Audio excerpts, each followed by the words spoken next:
최근 13살이 된 마리아는 작은 도시 이바라 근처의 늪지에서 발견되었다. 수사 당국의 예비 결론에 따르면 그녀는 약 10km 높이에서 N2 항공기에서 떨어졌다. 이 수치는 예비적이지만 숙련된 전문가들에게도 충격적이었다. 이 이야기에서 가장 이상한 점은 마리아가 살아남았다는 것이었고, 바로 그녀의 구조가 증인 없이 거의 완벽하게 계획된 범죄에 주목하게 만들었다. 하지만 왜 13살 아이에 대해 이렇게 복잡하게 만들고 항공기 전체를 사용해야 했을까? 수사관들은 이바라 늪지에서 숨겨지고 훨씬 더 어두운 장소로 이어지는 복잡한 사건의 연쇄를 파헤쳐야 했다. 현장에 가장 먼저 도착한 것은 범죄수사팀 소속 증거 수집 및 고정 전문가였다. 갈대 덤불 사이에서 그의 주의를 끈 것은 여기에 있어서는 안 될 물건이었다. 산업용 플라스틱 타이. 마치 누군가 불필요한 부품을 서둘러 없애려 한 것처럼 깔끔하게 잘려 있었다. 이런 타이는 항공산업에서 화물 고정과 다양한 부품 고정에 널리 사용된다. 일상생활에서는 이런 물건을 거의 볼 수 없으며 특히 라스피냐스 늪지의 외딴 곳에서는 더욱 그렇다. 범죄 수사관은 증거를 신중하게 고정하고 포장했다. 이미 분명했다. 마리아의 추락을 우연한 사고라고 부르기는 어려울 것이다. 타이가 발견된 장소는 전문가들이 계산한 추락선상에 정확히 위치해 있었다. 여기서 분명해진다. 누군가 서둘러 자신의 계획의 세부 사항을 숨기고 증거를 없애려 했다는 것이다. 다음 증거는 조금 후에 발견되었다. 마리아의 겉옷에서는 TS1 타입 항공 등유의 강한 냄새가 뚜렷하게 느껴졌다. 이 세부 사항이 핵심이 되었다. 이것은 마리아를 주로 접근하기 어려운 지역으로의 소규모 비행에 사용되며 종종 법의 회색지대에서 운용되는 AN2 항공기와 직접 연결시켰다. 이 항공기는 그런 범죄의 이상적인 도구였다. 단순하고 신뢰할 수 있으며 레이더에 잘 포착되지 않는다. 유일한 목격자인 미겔 산체스라는 어부는 경찰이 마을에 도착한 이른 아침에 증언했다. 그는 새벽 2시 14분경에 나침반으로 약 220도 방향, 남서쪽 라스피냐스 늪지 쪽으로 향하는 소형 항공기 엔진 소리를 들었다고 말했다. 산체스는 밤에는 항공기를 거의 듣지 못하며 특히 그렇게 늦은 시간에는 더욱 그렇다고 했지만 방향과 시간 외에는 다른 세부 사항을 말할 수 없었다. 하지만 이것만으로도 그의 증언을 지도에 대입하여 미지의 항공기의 비행 경로를 확인하기에 충분했다. 즉시 수사관들의 시야에 들어온 것은 소규모 사설 비행장 소유자인 지역 농부로 오랫동안 밀수와 국경을 통한 소규모 불법 운송에 연루된 것으로 알려진 인물이었다. 이 사람은 AN2를 조종할 줄 알았고 정기적으로 그렇게 하고 있었다. 아직 수사관들은 그의 이름을 비밀로 하기로 했고 지역 주민들에게 조심스러운 질문을 하고 멀리서 비행장을 관찰하는 것으로 제한했다. 아직 공식적인 수색영장은 없었고 지금 용의자를 놀라게 하는 것은 귀중한 증거를 잃는 것을 의미할 것이었다. 수사 당국은 또한 사건 직전에 활주로 근처에서 미지의 사람과 함께 있던 낡은 트럭을 본 지역 주민들이 여러 명 있었다는 것을 확인했다. 이 승객의 신원은 알려지지 않았지만 이미 분명했다. 그는 사건에서 중요한 역할을 했다. 차량은 예상되는 이륙 시간 직전에 항공기 근처에 있었다. 나중에 어디로 사라졌는지는 불분명했다. 이야기가 공개되자마자 지역 시골 교사가 로보라는 별명으로 알려진 지역 범죄 권력자에 대한 큰 소리로 비난을 제기했다. 교사는 로보가 지역 주민들을 납치하여 어떤 알려지지 않은 목적으로 외딴 정글로 보낸다고 주장했다. 하지만 정보를 확인한 후 경찰은 교사의 말을 뒷받침할 확증을 찾을 수 없었다. 이러한 주장을 확인하는 실제 사실과 증인은 발견되지 않았다. 다음 날 아침 법의학 전문가가 예상치 못한 발견을 했다. 마리아를 검사하던 중 그녀의 머리카락에서 작은 항공 봉인 조각을 발견했다. 봉인의 일련 번호는 고유했고 지역 항공클럽에서 사용하는 번호와 일치하지 않았다. 이 작은 세부사항이 즉시 가장 중요한 증거가 되었다. 누군가 분명히 그것이 발견될 것이라고 계획하지 않았다. 수사당국은 지역 항공청에 공식 요청을 보내 지난 3일 동안 이바라의 연료기지에 접근한 모든 항공기 목록을 제공하도록 요구했다. 수사관들은 바로 이런 방식으로 수색 범위를 좁히고 그날 밤 어떤 항공기가 이륙할 수 있었는지 알아내기를 희망했다. 이제 그들은 처음에는 불가능한 범죄처럼 보였던 것에 해답에 확신 있게 다가가고 있었다. 증인이 있을 수 없는 높은 곳에서 거의 완벽하게 고안되고 조직된 범죄.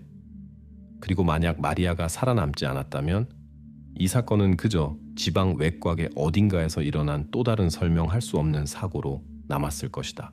언뜻 보기에 오스카의 행동에는 어떤 논리도 없었다.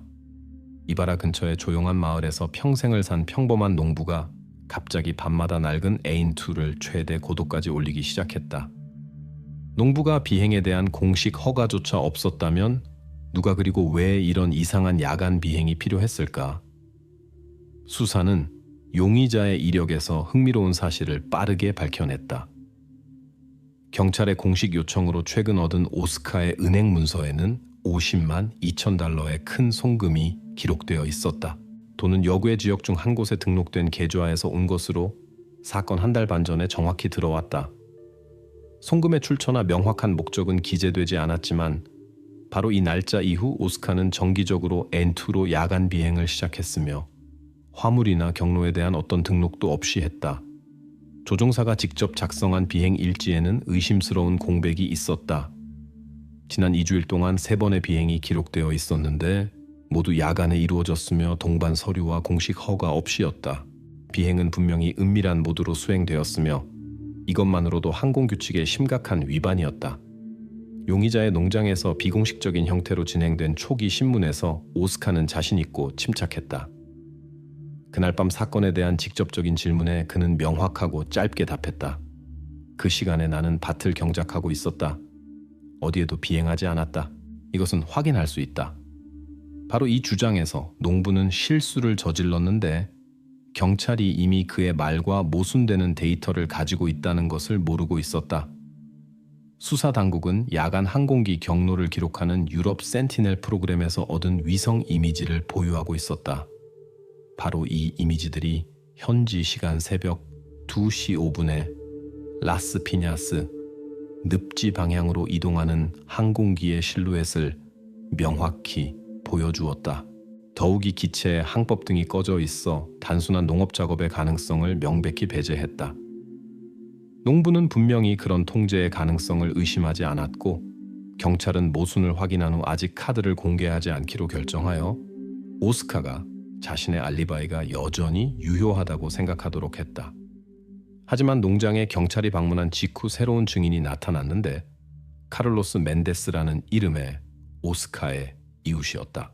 그는 수사관들에게 사건 전날 저녁에 조종사의 집에서 강한 싸움 소리를 들었다고 말했다. 고함과 큰 욕설이 거의 1시간 동안 계속되었다. 카를로스는 오스카가 그런 싸움 후에는 어디든 비행하지 않았을 것이라고 확신했다. 그는 그런 장면 후에는 보통 손이 떨리는데 항공기를 조종하는 것은 고사하고 수사관들은 멘데스의 증언을 기록했지만 의심스럽다고 여겼다.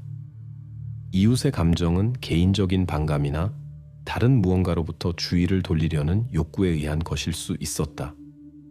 오스카와 그의 이웃과의 대화 후 공식 영장을 받은 수사관들은 농장 근처의 사설 활주로에 있던 AN2 항공기 자체를 검사했다. 범죄 수사관들은 동체에서 연료 샘플을 채취하여 긴급 검사를 위해 보냈다. 예비 분석의 첫 결과는 이미 경찰의 우려를 확인했다. 항공기의 등유는 타입 TS1과 심지어 특수 착색제까지 마리아의 겉옷에서 발견된 것과 일치했다. 이 발견은 한 가지를 의미했다. 마리아를 투하한 항공기는 거의 확실히 오스카의 것이었지만 공식 고발을 위한 증거는 아직 충분하지 않았다. 상당한 의혹과 증거에도 불구하고 경찰은 오스카를 즉시 체포하지 않기로 결정했다. 항공기는 임시로 봉인되어 감시에 두어졌고 농부 자신에 대해서는 비공개 감시가 설정되었다. 당국은 지역 주민들에게 상황이 통제해 있다고 알렸지만 실제로는 법 집행관들이 의도적으로 대기 전술을 선택했다. 오스카의 다음 행동을 기다려야 했다. 만약 그가 실수를 한다면 경찰은 즉시 반응할 것이었다. 지역 주민들에게는 이것이 당국의 무활동으로 보였지만 실제로는 오스카를 주의 깊게 감시하고 있었다. 그의 모든 행동, 모든 걸음과 전화 통화가 이제 수사팀에 의해 기록되고 문서화되었다. 수사관들은 야간 비행이 오스카의 개인적인 주도였는지 아니면 그 뒤에 농업과 지역 밀수시장의 경계를 훨씬 벗어나는 이익을 가진 훨씬 더 영향력 있는 사람들이 있었는지 이해하고 싶어 했다. 지금까지 수사당국은 확인된 사실들을 가지고 있었다. 은밀한 야간 비행, 여교에서 큰 금액의 송금, 그리고 항공기와 사건의 명백한 연관성. 하지만 주요 수수께끼, 동기와 신중하게 계획된 범죄에서 오스카 자신의 역할은 여전히 수사당국이 천천히 하지만 확실하게 해답의 해명에 다가가고 있는 수수께끼로 남아있었다. 마을 외곽의 야간 도로는 황량했고 황혼에도 지역 주민들은 그곳을 피하려 했다. 하지만 아나 마리아는 왜인지 바로 거기를 혼자 그렇게 늦은 시간에 걷고 있었다.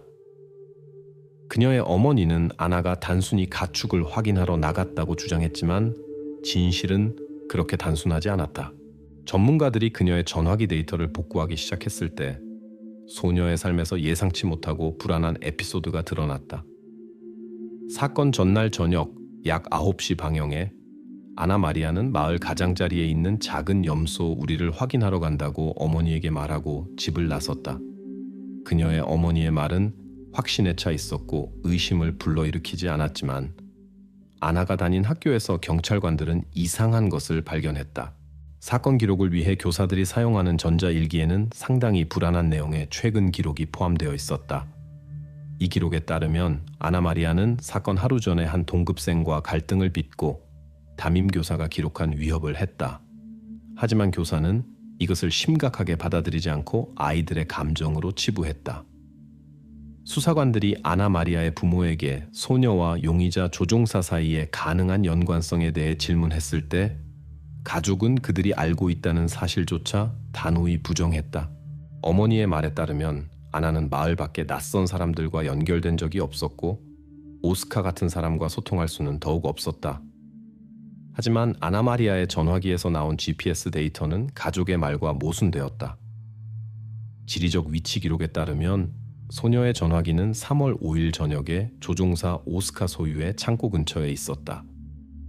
전화기는 물체에서 약 30m 방향 내에 있는 것으로 기록되어 데이터의 오류를 거의 완전히 배제했다. 하지만 부모들은 계속해서 자신들의 주장을 고집했으며 분명히 이러한 사실들을 어떻게 설명해야 할지 이해하지 못했다. 수사 범위에 빠르게 들어온 것은 아나 마리아의 친척인 디에고라는 이름의 사촌으로 복잡한 평판과 법적 문제를 가진 사람이었다. 수사관들은 최근에 바로 디에고가 정기적으로 소녀를 마을 외곽으로 데려왔다는 것을 알아냈다. 그의 말에 따르면 현금으로 어머니에게 양육비를 지급하는 아버지와 만나기 위해서였다. 이것이 조종사의 창고 근처에서 소녀의 전화기가 있었던 것을 설명하는 것 같았지만 디에고는 사건 저녁에 알리바이가 없었고 그의 증언은 혼란스럽고 신뢰할 수 없게 보였다. 경찰은 그를 용의자 목록에서 제외하지 않았지만 디에고의 동기는 오히려 일상적이었고 범죄의 규모와 일치하지 않는다는 것을 이해했다. 지상에서의 수사관들의 작업과 병행하여 범죄 수사관들은 마을 바로 근처에서 증거를 찾고 있었다. 바로 거기 마을 외곽의 작은 강에서 아나 마리아의 전화기가 발견되었다. 장치는 온전했고 외부 손상이 없었으며 화면은 깨지지 않았고 케이스는 좋은 상태로 보존되어 있었다.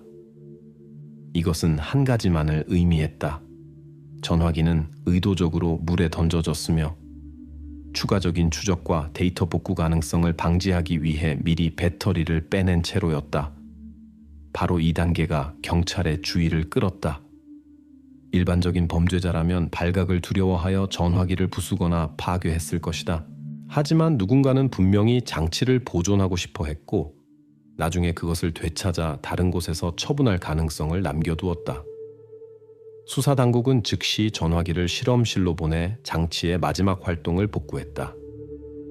실험실에서 범죄 수사관들은 전화기의 로그 파일을 상당히 빠르게 복구할 수 있었다. 마지막 발신 기록은 짧았고 아나 마리아가 사라지기 직전에 보낸 단 3단어였다. 그녀는 누군가에게 메시지를 썼다. 나는 모든 것을 보았다.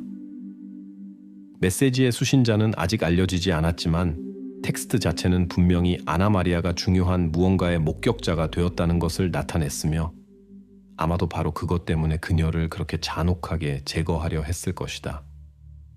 이제 수사관들은 아나가 정확히 무엇을 보았는지, 그리고 이 마지막 메시지가 정확히 누구에게 의도된 것인지 이해해야 했다.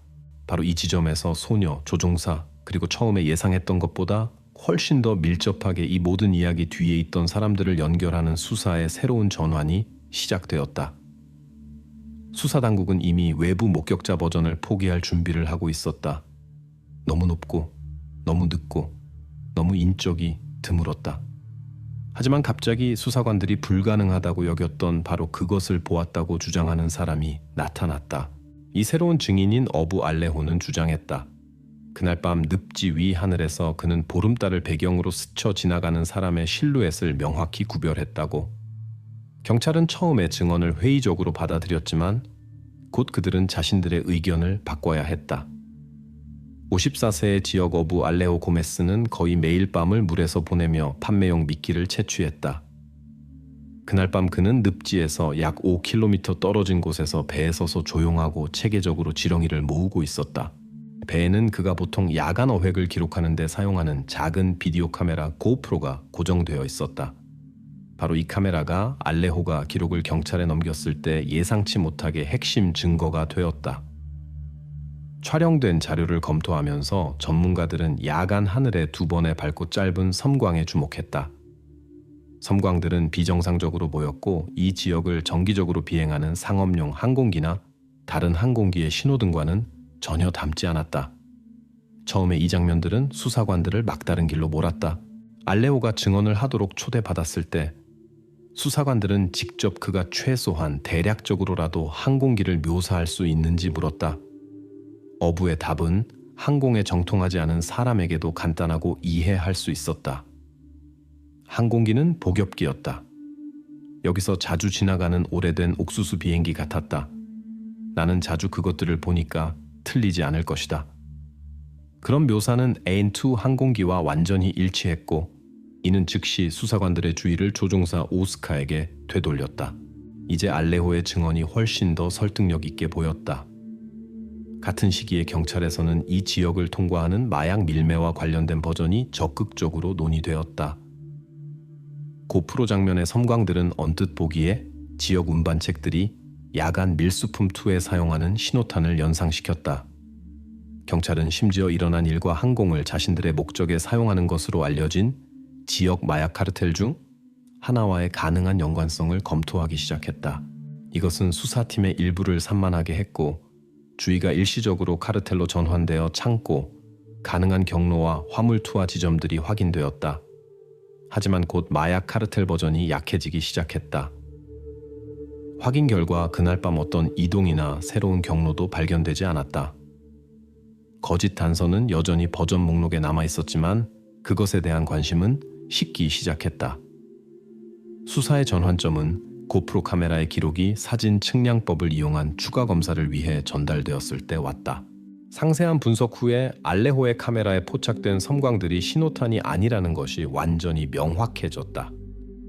이것들은 항공 전문가들에게 잘 알려진 오래된 피스톤 엔진의 머플러에서 나오는 단기간의 화염 분출이었다. 결론은 명확했고 기술적 검사로 뒷받침되었다. 그날 밤 라스 피냐스 늪지 위로 정말로 AN2 항공기가 비행했다. 알레호의 버전은 카메라의 정확한 시야각까지 포함하여 가장 세세한 부분까지 확인되었고 이제 경찰은 더 이상 명백한 것을 부정할 수 없었다. 새로운 발견은 수사 과정을 완전히 뒤바꿨다. 이전에 조종사 오스카의 참여 버전이 단지 가설에 불과했다면 이제 수사관들은 사실적 증거를 얻었다. 이것은 주의가 다시 오스카에게 돌아간다는 것을 의미했고 그는 이제 완전히 다른 질문들에 답해야 할 것이었다. 위성 데이터 또한 사건 밤 AN2의 비행 궤적을 더 정확하게 결정할 수 있게 했다. 경로 분석은 고도가 이전에 추정된 10km보다 상당히 낮다는 것을 보여주었다. 실제 고도는 약 3.9km였는데 이것이 상황의 심각성을 줄이지는 않았지만 수사 당국이 범죄의 초기 평가를 재검토하게 만들었다. 전문가들은 이 고도 차이도 계획의 일부였다는 것을 이해하기 시작했다.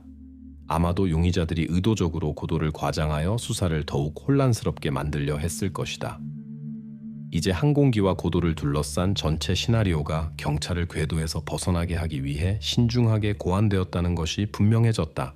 경찰이 추가 조치를 적극적으로 논의하는 동안 증인 알레호는 경찰 보호 하에 있으면서 새로운 신문 소환을 기다리고 있었고 자신의 증언이 사건에서 결정적일 수 있다는 것을 이해하고 있었다.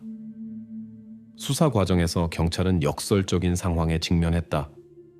용의자 조종사 오스카의 남동생 마리오가 동시에 서로 떨어진 두 곳에서 목격되었다. 수사관들은 이 이상한 사실을 무시할 수 없었는데 특히 마리오의 평판, 이전에 유죄 판결을 받았고 법 집행관들로부터 숨는 데 익숙한 사람을 고려할 때였다. 설마 조종사의 남동생이 어떻게든 자신에게 거의 완벽한 알리바이를 조작하여 훨씬 더 심각한 일들에 대한 책임을 피할 수 있었을까? 비행장으로 이어지는 고속도로의 주유소 CCTV 카메라가 마리오가 23시 48분에 나타나는 것을 포착했다. 그는 말 그대로 몇 분 동안만 거기 머물렀고 연료통에 연료를 넣고 즉시 떠났다. 이 장소는 AN2가 기지를 두고 있고 오스카가 야간 이륙을 했다고 추정되는 활주로에서 단 10km 떨어져 있었다. 얼핏 보기에 명백하고 쉽게 확인할 수 있는 사실이었지만 곧 경찰의 심각한 혼란을 야기한 또 다른 증언이 나타났다. 최근 살해된 지역 농부의 이웃 중 한 명인 페드로 라미레스라는 노인이 같은 날 저녁 약 23시 50분경에 마리오가 그의 이웃을 괭이로 때리는 것을 보았다고 신고했다. 더욱이 이 사건은 아나 마리아가 사라지기 이틀 전에 일어났으므로 수사관들은 두 범죄 사이의 연관성을 배제할 수 없었다. 경찰 전문가들은 주유소 기록에 대한 기술적 분석을 긴급히 실시했다. 그들은 주유소 카메라의 시간이 최대 2분까지 편차가 있을 수 있다는 것을 확인했다. 그런 오차는 치명적이지는 않았지만 심각한 알리바이를 만들기에는 충분했다. 이것은 마리오가 매우 빠르게 행동한다면 이론적으로 두 곳 모두에 나타날 수 있었다는 것을 의미했다. 수사관들은 마리오의 알리바이가 불안정하다는 것을 이해했지만 공식적으로 즉시 그것을 반박할 수는 없었다. 한편 마리오의 변호사가 즉시 사건에 개입하여 지역 언론에서 주유소 기록이 무고한 사람을 모함하기 위해 의도적으로 조작되었다고 큰 소리로 주장했다. 변호인은 경찰이 이미 오랫동안 문제가 많은 오스카의 남동생을 없애고 싶어 했고 이제 편리한 기회를 이용했다고 주장했다. 이러한 주장들은 빠르게 지역에 퍼져 지역 주민들 사이에서 의혹을 심고 수사 당국으로 하여금 비디오 기록의 진위성에 대한 추가 확인을 위해 일시적으로 주의를 돌리게 만들었다. 하지만 범죄 수사관들은 꽤 빨리 기록의 진위성을 확인했고 변호사 측의 거짓 단서가 약해지기 시작했다. 경찰은 즉시 그것을 버리지는 않았지만 이미 수사의 주요 방향으로 여기지 않기 시작했다. 사건의 주요 발견은 주유소 비디오 기록이 전문가들에게 심층 오디오 분석을 위해 다시 보내졌을 때 예상치 못하게 일어났다. 바로 이 오디오 분석이 비디오 배경에서 뚜렷한 자동차 경적 신호를 들을 수 있다는 것을 밝혀냈다. 이전에 아무도 주목하지 않았던 소리였다. 전문가들은 즉시 신호의 스펙트럼을 연구하고 그것을 경찰이 알고 있고 수사에 참여한 자동차 데이터베이스와 비교했다. 결과는 센세이션이었다. 기록의 신호는 마리오의 차가 아니라 그의 형인 조종사 오스카의 픽업 트럭에 속한 것이었다. 이제 사건의 형제들이 같은 사건에 참여했음을 간접적으로 나타내는 직접적인 연관성이 나타났고 따라서 그들이 두 범죄 모두에 공동으로 연루되었을 가능성이 훨씬 더 높아졌다.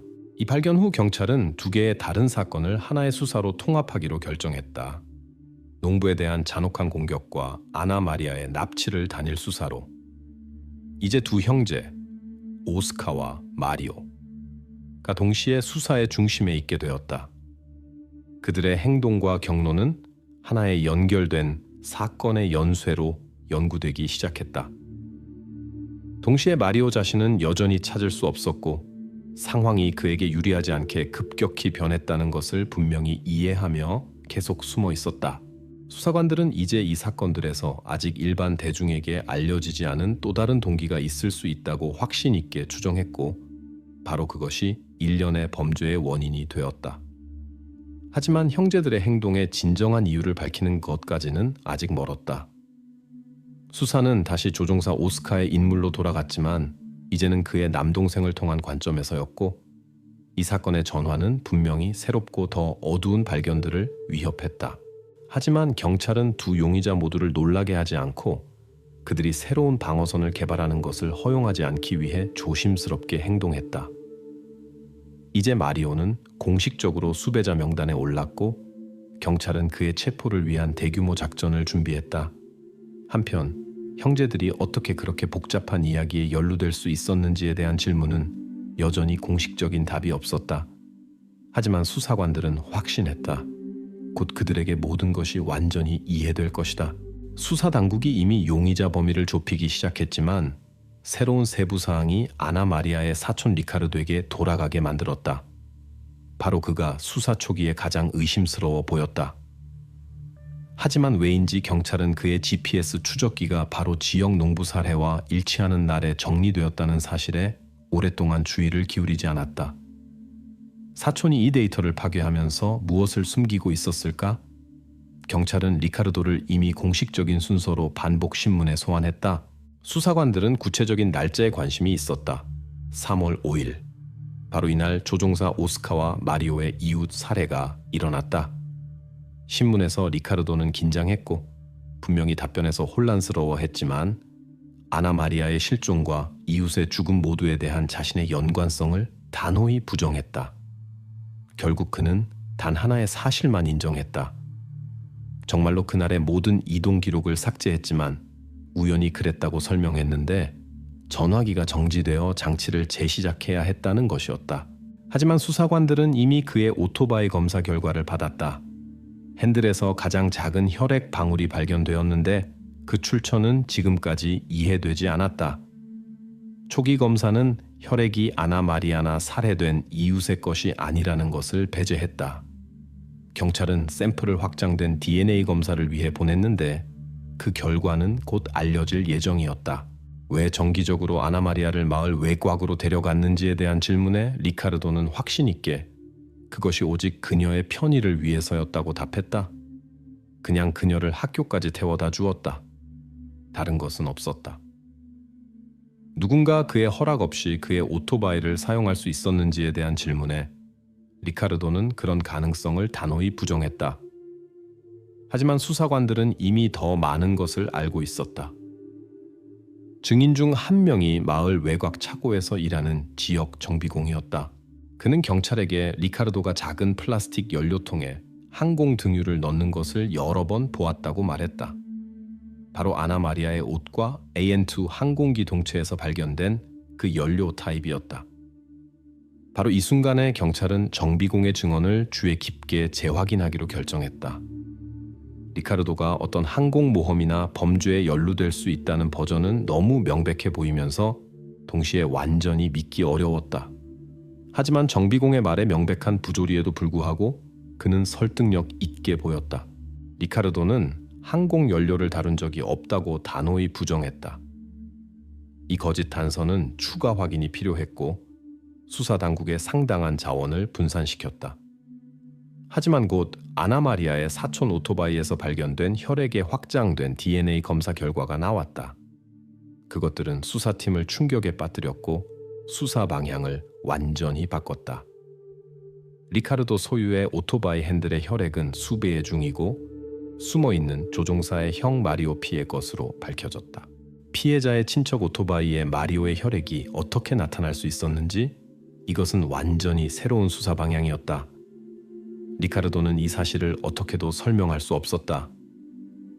그는 진심으로 놀란 것처럼 보였고 수사관들은 직관적으로 사촌이 범죄 자체와 관련이 없을 것이라고 이해했다. 이제 수사관들은 완전히 다른 것을 의심하기 시작했다. 누군가 리카르도와 그의 교통수단을 범죄 준비의 중간고리로 사용했을 수 있다는 것이다.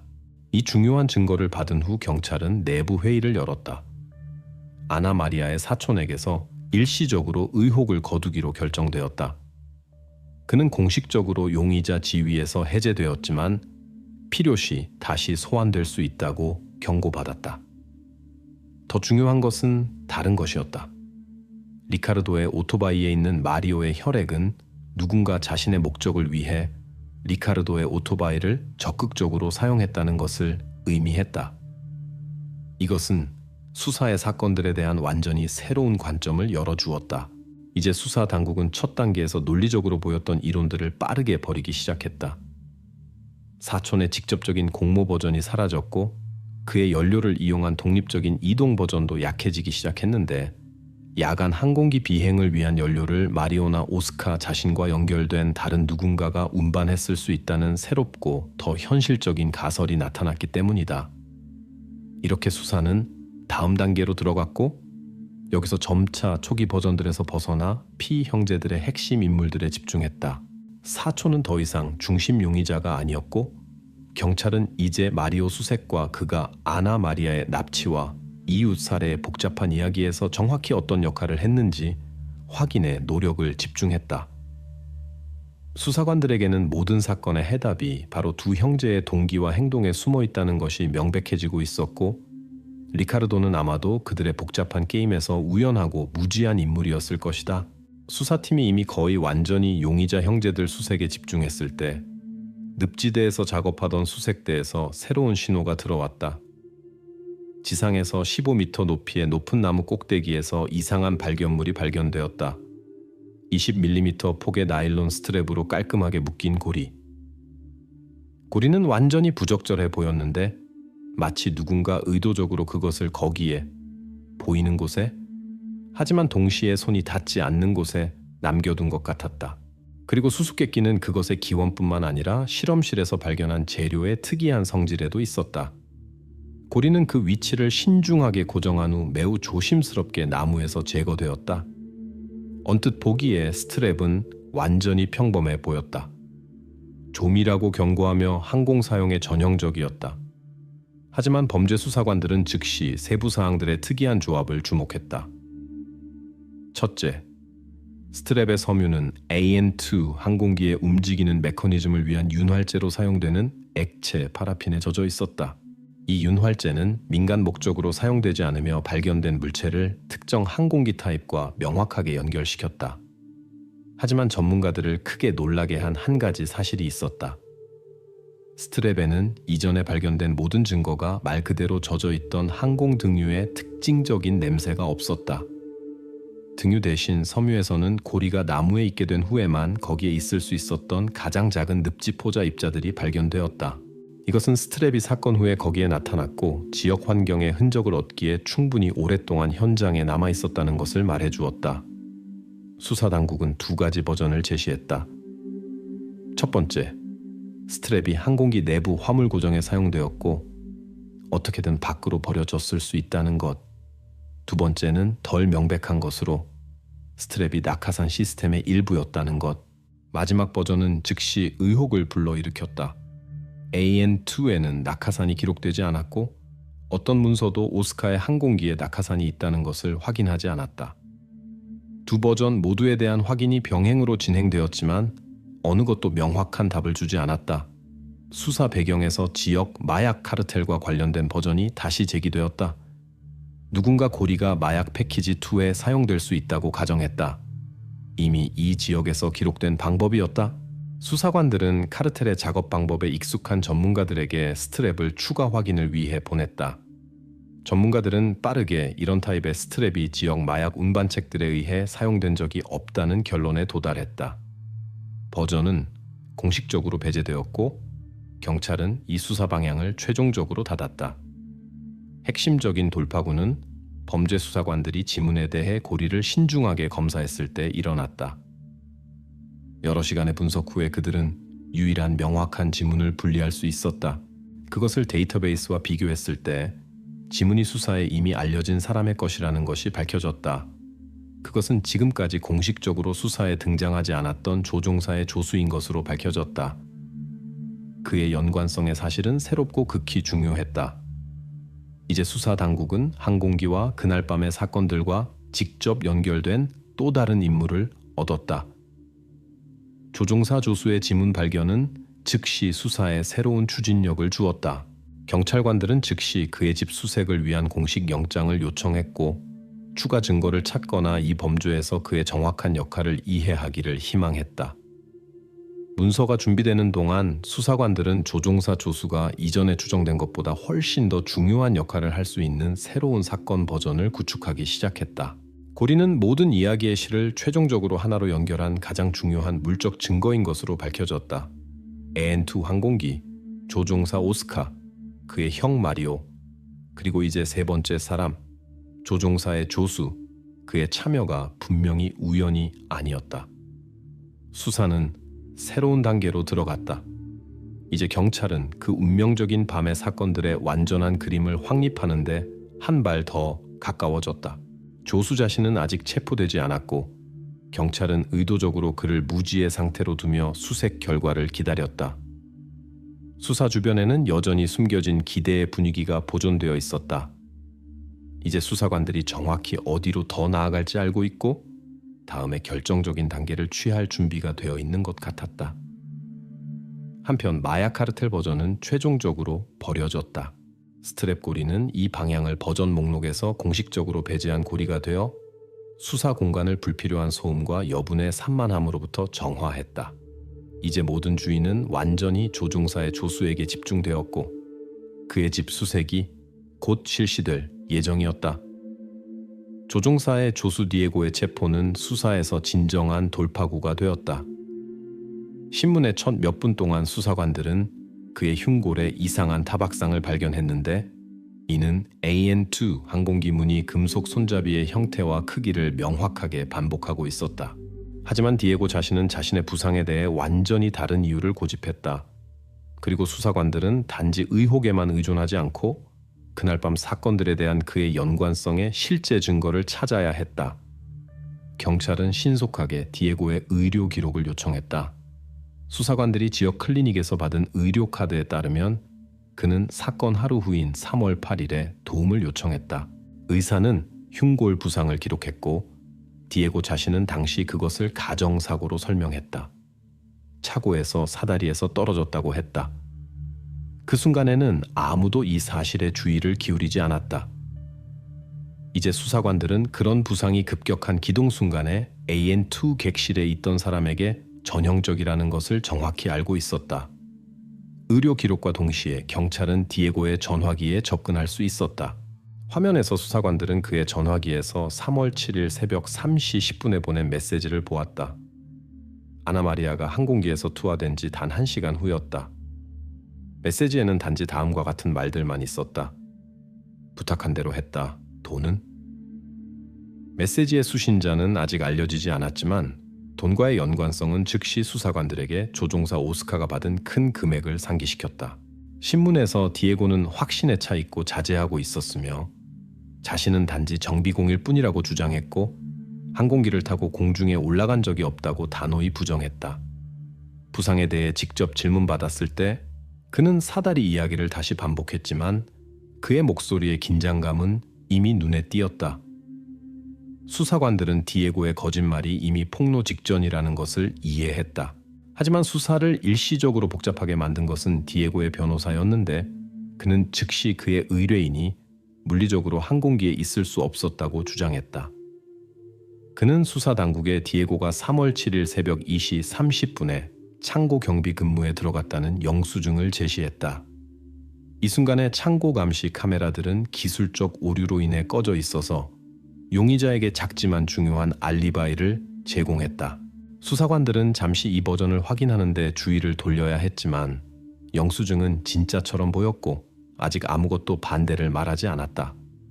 사건의 전화는 경찰 수사관 중 한 명이 디에고의 전화기에서 자료를 재확인하면서 기술 전문가가 복구할 수 있었던 삭제된 사진을 우연히 발견했을 때 일어났다. 스냅샷에서는 비행 중인 안투 항공기의 객실이 뚜렷하게 보였다. 사진의 XIF 파일의 날짜와 시간은 의심의 여지를 남기지 않았다. 스냅샷은 3월 7일 정확히 새벽 2시 4분에 아나 마리아와의 사건 10분 전에 찍혔다. 이제 디에고의 알리바이는 최종적으로 무너졌다. 모든 증거가 자신에게 불리하다는 것을 깨달은 디에고는 첫 번째 자백 증언을 하는데 동의했다. 그는 조심스럽고 신중하게 말을 선택하며 자신의 역할을 최소화하려고 시작했지만 이제 그의 증언은 그날 밤 사건들의 전체 연쇄를 연결했다. 예비신문 과정에서 그는 처음으로 조종사 오스카와 그의 형 마리오의 이름을 직접 언급했지만 아직 그들의 역할에 대한 상세한 설명은 피했다. 메시지 발신자의 요청에 따라 정확히 무엇을 했는지에 대한 질문에 디에고는 짧게 거의 수사관의 눈을 보지 않으며 답했다. 나는 그냥 밧줄을 풀었다. 경찰관들은 즉시 이것이 나중에 나무 꼭대기에서 발견된 바로 그 스트랩이라는 것을 이해했다. 이제 분명했다. 디에고는 범죄가 저질러지는 순간에 항공기에 직접 있었고 아마도 바로 그가 아나마리아를 항공기에서 투하하는 것을 보장하는 핵심적인 행동을 수행했을 것이다. 수사당국은 즉시 이 새로운 정보를 처리하기 시작했고 디에고의 말을 비행 데이터와 대조했다. 항공 전문가들의 계산에 따르면 그날 밤 N2의 경로는 약 18분이 걸렸다. 이 시간은 비행장에서 투하 장소까지 70km의 거리를 비행하고 돌아오기에 충분했는데 이는 증인들의 증언과 카메라 기록과 완전히 일치했다. 이제 경찰은 범죄의 직접적인 참가자에 반박할 수 없는 증언을 가지고 있었다. 디에고 자신은 점차 자신에게 더 이상 기동의 여지가 없다는 것을 깨달았고 수사당국과의 협력에 대한 준비를 보이기 시작했다. 비록 동기와 세부 사항들이 여전히 알려지지 않았지만 디에고가 두 형제와 AN2 항공기를 연결하는 범죄 연쇄의 가장 중요한 고리 중 하나라는 것이 분명해졌다. 경찰은 즉시 오스카와 마리오의 체포 요청을 보냈지만 후자의 소재는 알려지지 않은 채로 남아있었다. 수사당국은 마침내 완전히 무의미하고 설명할 수 없는 사건처럼 보였던 것의 해답에 가까워졌다. 수사 시작부터 경찰의 시야에 돈 이프라는 이름으로 알려진 지역 범죄 권력자가 들어왔다. 사건에 동요한 마을의 교사가 처음으로 그를 지목하며 돈 이지에가 지역 주민들을 납치하여 어떤 알려지지 않은 목적으로 외딴 정글로 보낸다고 주장했다. 하지만 경찰은 처음에 이 버전을 의심스럽다고 여겼지만 완고한 소문들이 그들로 하여금 철저한 확인을 실시하도록 강요했다. 힘의 방법으로 문제를 해결하는 데 익숙한 영향력 있는 사람이 증인을 그렇게 잔혹하게 제거하도록 주문할 수 있었을까? 수사당국은 간단하지만 효과적인 방법인 알리바이 확인부터 시작했다. 확인 결과 범죄가 일어난 3월 7일 저녁과 밤에 돈 이는 이바라 중심가의 연례 카니발에 있었다는 것이 밝혀졌다. 이 행사는 수많은 감시 카메라에 의해 철저히 기록되었다. 4개의 다른 카메라 기록이 경찰로 하여금 돈 이가 실제로 20시부터 3시까지 카니발에 있었고 그 장소를 1분도 떠나지 않았다는 것을 확신하게 했다. 추가로 경찰은 그의 재정 문서, 은행 계좌 및 내부 보고서에 접근할 수 있었다. 전문가들은 지난 몇 달 동안의 모든 거래를 주의 깊게 확인했고 조종사 오스카나 그의 형 마리오와 연결될 수 있는 단 하나의 지불도 발견하지 못했다. 어떤 송금, 어떤 의심스러운 접촉이나 범죄 지도자의 사건 참여에 대한 암시도 발견되지 않았다. 수사관들은 이전에 돈 이 측에서 위협을 보았다고 주장한 교사에게 돌아갔다. 반복 신문에서 교사는 혼란스러워 보였고 아마도 실수했다고 인정했다. 그는 그날 저녁이 매우 어두웠고 그의 추정은 실제 사실보다는 오히려 두려움과 돈 이구의 평판에 기반했다고 설명했다. 이러한 인정은 범죄 권력자에 대한 초기 고발 버전을 완전히 무너뜨렸다. 고발의 심각성을 고려하여 검찰청은 경찰이 수집한 자료를 공식적으로 연구했다. 곧 검사는 개인적으로 돈 이에 관해서는 사건에 완전히 범죄 구성 요건이 없다고 명시한 결정을 내렸다. 그의 연관성에 대한 의혹은 공식적으로 제거되었고 이 수사 방향은 영원히 닫혔다. 이제 수사 당국은 처음에는 가능성이 낮아 보였지만 어떤 사회적 반향을 제거하기 위해 필요했던 버전 확인에 더 이상 시간과 자원을 낭비할 필요가 없었다. 돈 2 버전 종료와 병행하여 전문가들은 사건 한 달 전에 오스카의 계좌에 들어온 42,000달러의 역외 송금과 관련된 재정 흐름 분석을 완료했다. 이 금액은 오랫동안 돈 2에 같은 외부 주문자들의 연관성에 대한 의혹을 불러일으켰다. 하지만 상세한 재정 감사는 자금이 범죄 권력자와 아무 관련이 없는 역외 회사를 통해 현금화되었다는 것을 확인했다. 대신 중개회사와 피형제들에게 직접 속한 회사 사이에 명확한 연관성이 기록되었다. 이제 수사 당국에게 완전히 명확해졌다. 돈은 형제들 자신이 받고 현금화한 것이었고 지불체인에는 제3자가 없었다. 돈 2 버전 종료 후 수사의 초점은 완전히 형제들 오스카와 마리오에게 다시 이동했다. 경찰은 여전히 정의로부터 숨고 있는 마리오에 대한 집중적인 수색을 다시 시작했다. 이제 수사관들은 범죄가 서로 직접 연결된 좁은 사람들의 범위에서 고안되고 실행되었다는 것을 최종적으로 확신했다. 검사는 범죄 권력자 참여 버전을 종료된 것으로 공식 표시하고 형제들의 수색과 체포를 위한 모든 활동을 가속화하라고 명령했다. 이제 모든 수사관들의 주의는 사건의 핵심적인 누락된 고리로 남아있는 마리오의 인물에 완전히 집중되었다.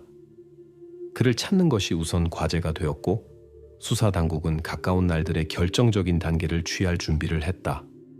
이렇게 수사는 이전에 귀중한 시간을 빼앗았던 여분의 잘못된 버전들에서 최종적으로 벗어났다.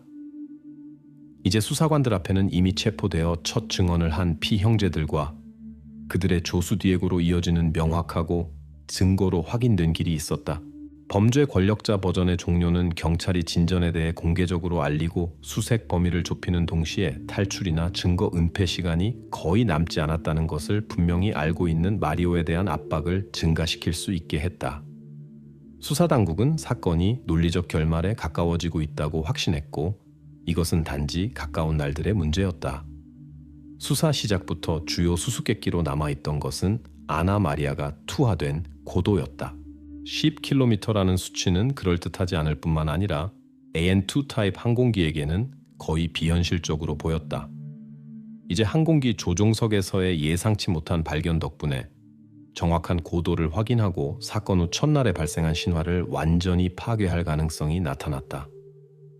AN2 조종석을 반복 검사하는 동안 수사팀은 특이한 장치를 발견했다. 조종석 패널에 설치된 일반 스마트폰 기반의 수제 고도계 장치는 기압 데이터를 지속적으로 기록하여 조종사 오스카의 개인 계정에 연결된 클라우드 저장소로 보냈다. 수사관들은 빠르게 이 클라우드에 대한 공식 접근을 얻었고 그날 밤 비행에 대한 기록이 포함된 로그 파일을 추출했다. 전문가들은 즉시 얻은 데이터를 연구했고 최대 비행 고도가 단지 4,400m였으며 악명 높은 10,000m가 아니라는 것을 확인했다. 이 수치는 이전에 얻은 다른 증거들과 완전히 일치했고 그런 고도에서의 추락 시 생존 가능성을 최종적으로 확인했다. 조종사의 변호인은 즉시 이 데이터에 의문을 제기하려 했으며 로그 파일이 수사 당국에 의해 위조되거나 변경되었을 수 있다고 주장했다. 하지만 기술 전문가는 즉시 이 버전을 반박했다. 스마트폰과 클라우드 저장소 파일들의 제어 해시합이 동일했다. 어떤 변경도 완전히 배제되었고 수사 당국은 데이터를 절대적 증거로 사용할 수 있었다. 바로 이 순간에 수사를 혼란스럽게 만들려는 또 다른 시도가 이루어졌다. 공공공간에 아나 마리아가 더 큰 고도에 도달한 후에 나중에 투하되었다는 버전이 던져졌다. 하지만 이 버전도 빠르게 반박되었다. 조종사 조수 디에고의 전화기에서 나온 스냅샷은 정확한 시간, 마크를 가지고 있었다. 2시 4분, 그리고 이 순간 비행 고도는 4,350m였다. 이것은 기압 고도계의 데이터와 다른 증거들과 완전히 일치했다. 거짓 단서는 즉시 버려졌다. 하지만 로그 파일을 더 연구하면서 수사관들은 또 다른 중요한 발견을 했다. 같은 파일에 사건 며칠 전의 기록도 보존되어 있었다는 것이 밝혀졌다. 3월 5일 밤에 항공기는 나중에 살해된 조종사 오스카의 이웃의 농장 바로 위에서 여러 차례 선회했다. 이 선회의 좌표가 장치에 의해 명확히 기록되어 처음으로 항공기와 그 승무원을 아나 마리아와의 사건 직전에 저질러진 다른 범죄와 연결시켰다. 이제 수사당국은 항공기가 다른 사건에도 적극 참여했다는 직접적인 기술적 증거를 가지고 있었고, 이는 용의자들의 동기와 행동을 다르게 보게 만들었다. 이 발견은 계속 도주 중이던 마리오의 체포영장 발급 과정을 가속화했다. 그의 소재는 그가 콜롬비아와의 국경을 넘으려 할 때 국경 서비스 덕분에 확인될 수 있었다.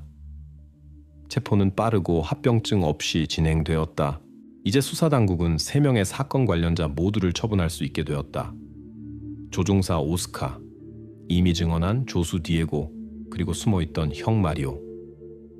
수사관들은 10km에 대한 신화를 완전히 제거했고, 이 수치를 단지 잘못된 첫 증언과 소문의 결과로 인정했다. 이제 수사당국의 손에는 실제 투하 고도가 4,000km를 조금 넘었다는 반박할 수 없는 증거가 있었고, 기술 데이터가 증인들과 용의자들이 말한 모든 세부 사항을 완전히 확인했다. 이제 수사당국은 결승선에 나왔다.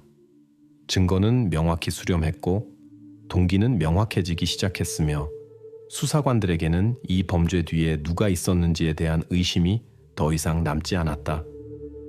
남은 것은 단 하나였다.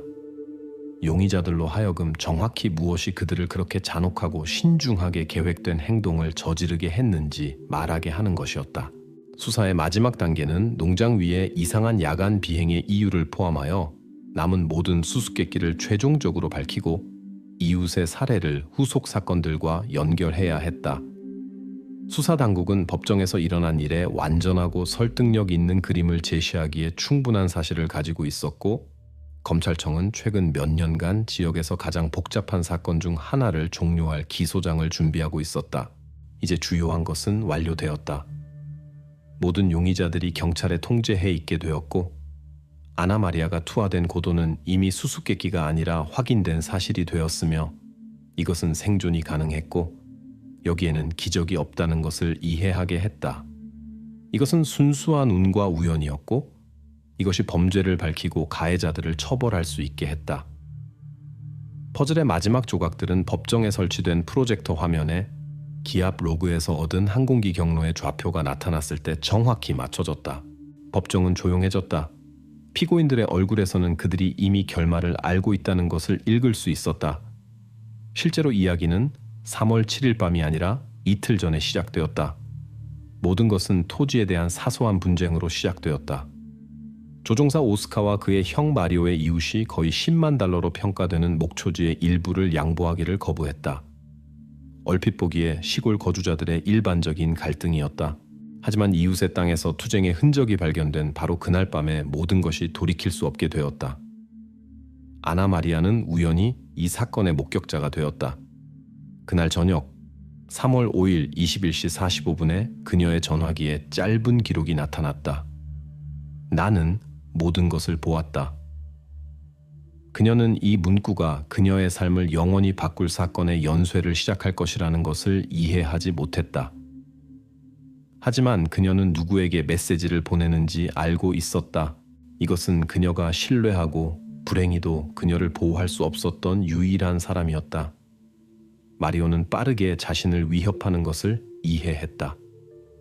그때 그는 형 오스카에게 전화하여 상황을 설명하고 거래를 제안했다. 만약 증인이 사라진다면 그들은 이웃의 목초지를 가져갈 수 있을 것이다. 오스카는 거부하지 않았다. 더욱이 그는 이미 자신의 역의 계좌에 5만 2천 달러의 선불금을 받았는데, 그 일부는 항공기 구입을 위한 것이었고 다른 일부는 그의 개인적인 이익이었다. 돈은 거부하기에는 너무 매력적으로 보였다. 오스카는 이것을 개인적으로 수행하지 않았다. 그는 8,000달러를 약속하며 신뢰하는 정비공 디에고에게 일을 맡겼다. 시나리오는 단순하고 냉소적이었다.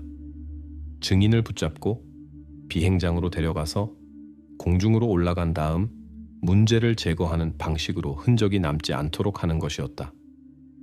항공기의 물리적 증거가 세 사람 모두의 참여를 확인했다. N2 객실에는 등유 흔적과 아나 마리아의 생물학적 흔적이 남아 있었다.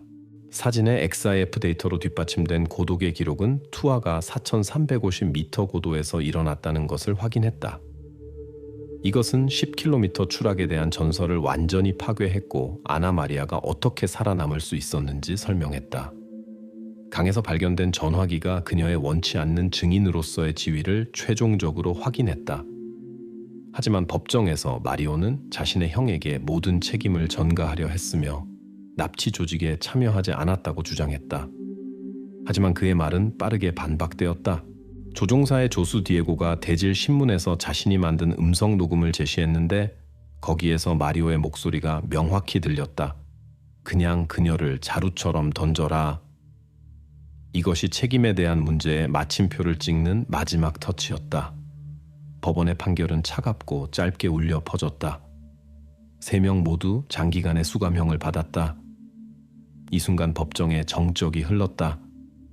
아나 마리아는 목발에 의지하며 천천히 자리에서 일어나 출구로 향했다. 기자들은 그녀에게서 눈을 떼지 않으며 모든 움직임을 기록했다. 그녀의 뒤에 피고인석에는 이전에 피고인들의 친척들이 앉았던 빈 자리가 남았다. 그들은 언론에 한마디 말도 하지 않고 떠났다. 가족은 그림자 속에 남기를 선택했다. 이것이 사건의 최종적이고 되돌릴 수 없는 종료였다. 법정에서 더 이상 어떤 질문도 울려 퍼지지 않았다. 모든 세부사항, 모든 증거, 모든 동기가 명확히 제시되어 법원에 의해 인정되었다. 범죄는 진부하고 단순하며 무의미하게 잔혹한 것으로 밝혀졌다. 땅, 돈, 자유를 잃을 두려움. 하지만 사건에는 기밀로 분류되어 더 이상 접근할 수 없는 2개의 미해결 방향이 남아 있었다. 첫 번째, 형제들의 계좌를 통해 돈을 이체한 역외 회사의 미지의 회계사 참여. 두 번째, 오스카와 마리오의 다른 가족 구성원들의 가능한 인지와 묵인. 이러한 세부 사항들은 영원히 검찰청의 아카이브에 남을 것이고 공개 접근으로부터 차단될 것이다. 법정 경비원들이 피고인들을 데려가고 언론이 법정을 떠났을 때 사건 번호라는 표시가 있는 폴더를 닫는 수사관의 무언의 시선만이 남았다. 나머지 세부 사항들은 분명히 영원히 자물쇠 아래에 나머지보다 더 많이 아는 사람들만이 접근할 수 있는 폴더들 안에 남을 것이다. 이야기는 완료되었다. 그것은 질문을 남기지 않았고 단지 최대한 정확하게 제시된 건조한 사실들만 남겼다. 아나 마리아는 살아있고 그녀의 증언이 사건들의 그림을 복구하는 데 도움이 되었지만 이제 그녀는 자신이 어떻게 절벽 가장자리에 가까이 다가갔는지 알면서 더 나아가 살아야 한다. 법정에서 불이 꺼지고 문이 닫혔다. 말할 수 있는 모든 것이 이미 말해졌다. 나머지는 소수만이 접근할 수 있는 그 아카이브들에 남을 것이다. 결국 진실은 단지 증명할 수 있었던 것일 뿐이다.